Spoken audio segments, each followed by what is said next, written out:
আজকে জেনারেশনের একটা বড় সমস্যা হলো যে আমরা মানুষকে ভালোবাসছি নেই, মানুষের ব্যবহার করছি।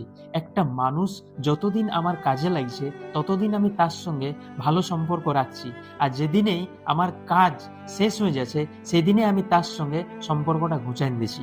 অন্যদিকে আজ আমরা জিনিসকে ব্যবহার করছি না, জিনিসকে অনেক বেশি ভালোবাসতে শুরু করেছি। সে আমার মোবাইলে হোক, আমার বাড়ি হোক, আমার গাড়ি হোক, এই জিনিসগুলোর প্রতি আমাদের অবসেশন বাড়ে যাচ্ছে। এই জিনিসগুলোকে নিয়ে আমরা বিশাল গর্ব করতে শুরু করেছি, কিন্তু যেটার কোনো ফিলিংস নাই তাকে ভালোবাসাটা তো একটা বোকামি। আর যার ফিলিংস আছে তাকে ব্যবহার করাটা অনুচিত। আর আমরা এই দুটা কাজেই করছি। সেই জন্যে এই যুগে একটা নতুন মুভমেন্ট এসেছে, যেটার নাম হলো মিনিমালিজম। আর এই মুভমেন্টের সব থেকে বড় ডাকটা হলো love the people, use the thing, don't do the opposite.